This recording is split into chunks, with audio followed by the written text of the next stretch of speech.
Udah lagi. Jadi Wah, udah mulai kan. kadang tadi hilang kok, 3 menit hilang, kan berpikir pulang. Bisa di sini. What's up guys? Ya, kita kembali lagi dan kali ini kita bakal ngebahas seputaran preview Liga Champions semifinal yang kedua antara PSG Dortmund dan juga Munchen lawan Madrid. Oke, yang pertama dulu kayaknya yang bakal main pertama Dortmund sama PSG ya. Dortmund sama PSG di kandang PSG kan kemarin di kandang Dortmund. Kemarin di kandang Dortmund. Kalau gue lihat sih matchnya boring sih sebenarnya. Kayak nggak layak semifinal sih, lebih ke skill individu, counter attack, bola, bener-bener cepet banget dan juga kayak Kemarin apa ya sebenarnya gimana ya? Terutama PSG ya terlalu mengandalkan skill masing-masing di depan sayap. sayap juga begitu sih. Dribble gitu, long ball, lari, counter Tapi attack. untuk dari segi hasil Dortmund juga nggak bisa apa ya nggak bisa tenang juga kan, cuma unggul 1-0. Terus kemarin tuh kalau dari segi peluang, kalau kita bilang PSG juga banyak banget, tapi sayang ya tidak berbuah gol kan beberapa kali. Terus ada keketihan juga. Jadi kalau siapa yang lolos masih belum bisa dipastikan. Memang peluangnya lebih besar di atas kertas, peluangnya lebih besar PSG untuk PSG karena bermain kan, tapi kalau dari 1-0 bagaimana Dortmund bisa menahan gempuran kan? Ya, tapi kalau gua pribadi sih mungkin kalau objektif ya, mungkin PSG akan lolos, tapi kalau dalam hati itu gua pengen Dortmund aja yang lolos.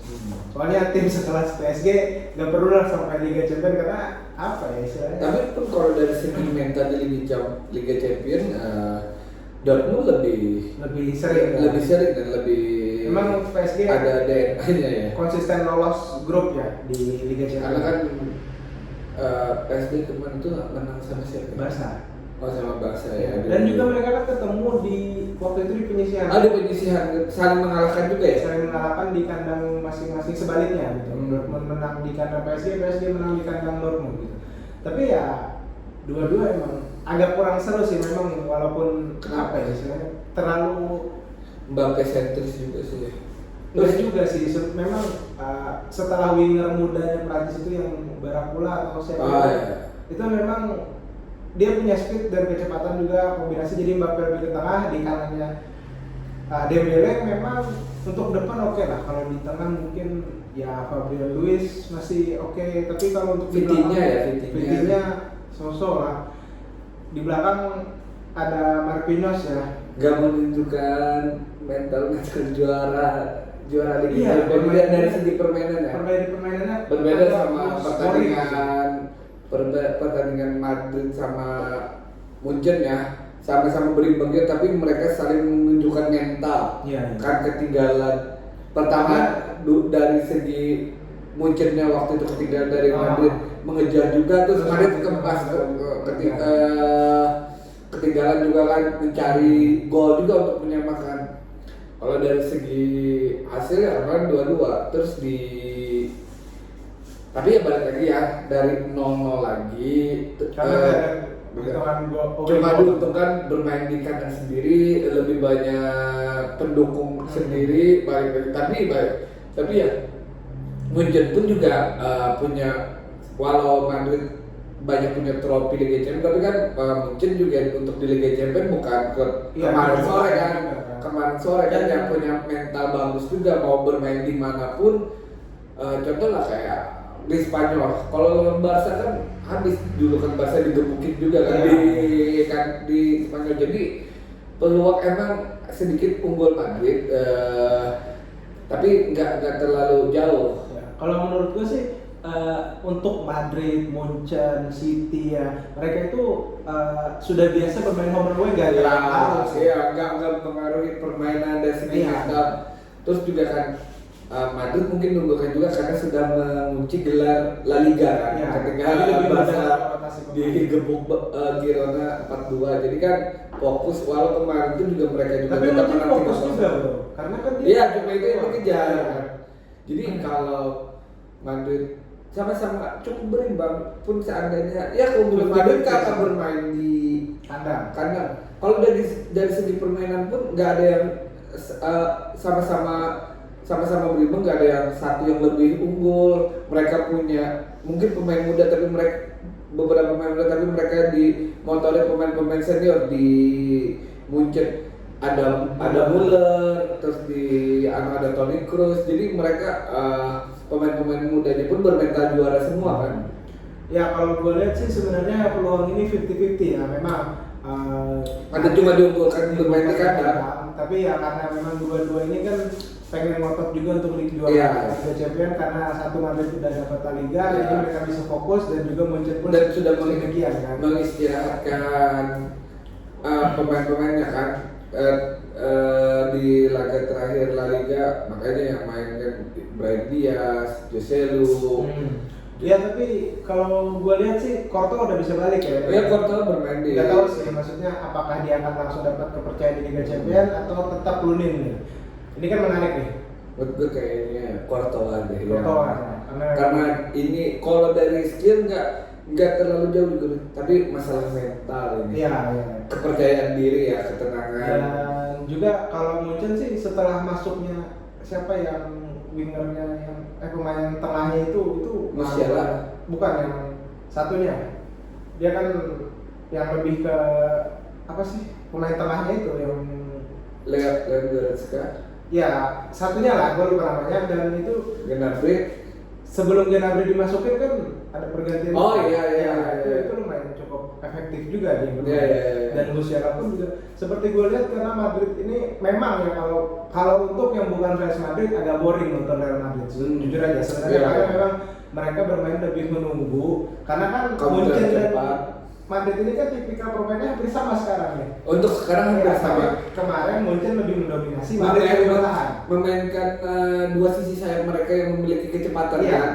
Jadi Munchen lebih keluar dan Madrid lebih menunggu nih. Nah kita akan lihat di Bernabeu bagaimana apakah Madrid akan keluar ataukah Madrid akan tetap. Iya, apakah Madrid akan memegang bola apa Munchen kan. Itu kan. Dan sebenarnya mereka punya sama-sama kedalaman squad yang skill pemainnya sama lah. Pemain senior, pemain mudanya sama-sama pemain yang punya kapasitas lah. Dan wingernya pun juga sama-sama tajam ya. Sané setelah jarang mencetak gol dia golnya lumayan keren dan juga ini ngaruh sih sebenarnya. Kemarin waktu di Liga Champions leg 1 yang Bellingham memang ada perform sedikit ya. Iya, itu sangat terlihat ya. Kayaknya kemarin gue juga melihat di beberapa foto itu kayak di awal aja kayaknya nggak fit dia itu. Ya, tapi dia mungkin sekarang mentalnya udah kembali. Tapi kemarin kan udah bagus bermain lawan Cardiff dan cetakkan 1 gol. Ya. Dan ini menarik sih, masih peluang 50-50 walaupun gue mengunggulkan Madrid, cuman kembali lagi dua-dua adalah tim yang bisa dibilang punya DNA Eropa dan mereka sudah yang ideal kan. Iya. Contoh lah kayak kemarin itu seandainya final kan seru banget kan, banyak gol, saling serang. Iya, atau mungkin ketemu City ya, mungkin juga tim ini sih. Memang sayangnya grup 11 ini lebih mematikan ketimbang kan balik lagi drawing ya. Iya. Kalau Dortmund PSG mungkin PSG ya.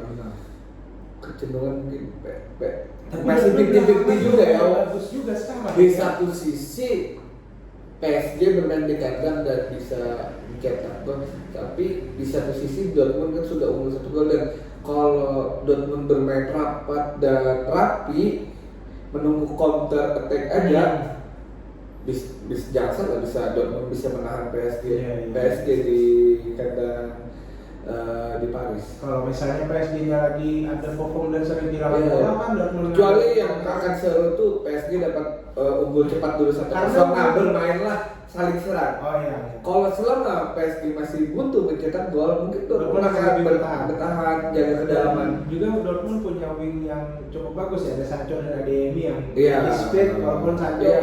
Kembali lagi sebenarnya striker Dortmund ini kan lumayan, ada Haller, ada Fulkrug, tapi mereka itu Makoko. Tapi belum ada yang selevel untuk menggantikan waktu ada Haaland lewat. Iya. Jadi masih meramu gitu. Mungkin juga akan jadi laga perpisahan juga kan sama Marco Reus ya. Udah 12 tahun. Dia udah senior banget dan iya. kayak Totti ya jatuhnya ya.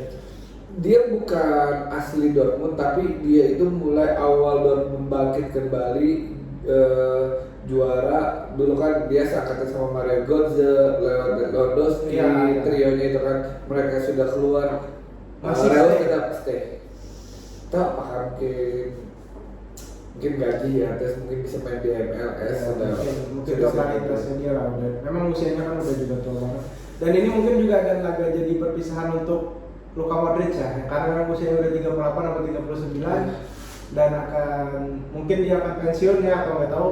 Tapi Toni Kroos akan stay setahun lagi kalau karena memang perannya, mungkin peran Modric agak kurang, tapi sekarang perannya Kroos masih belum ada yang bisa menggantikan. Mungkin kalau dua peran ini belum ada yang menggantikan. Iya.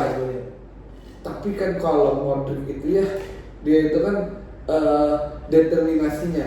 Nah itu kan masih bisa ada di Camavinga, Tchouaméni.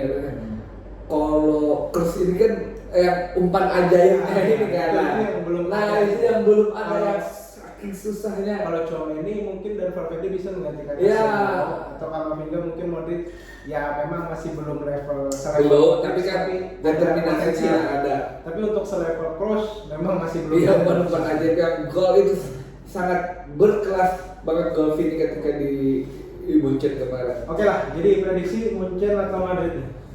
Madrid. Oke. Kalau PSG Dortmund lah. Gua pengennya Dortmund sih. Dortmund dan Madrid final. Udah lah PSG kelar. Iya. Oke, see you video selanjutnya.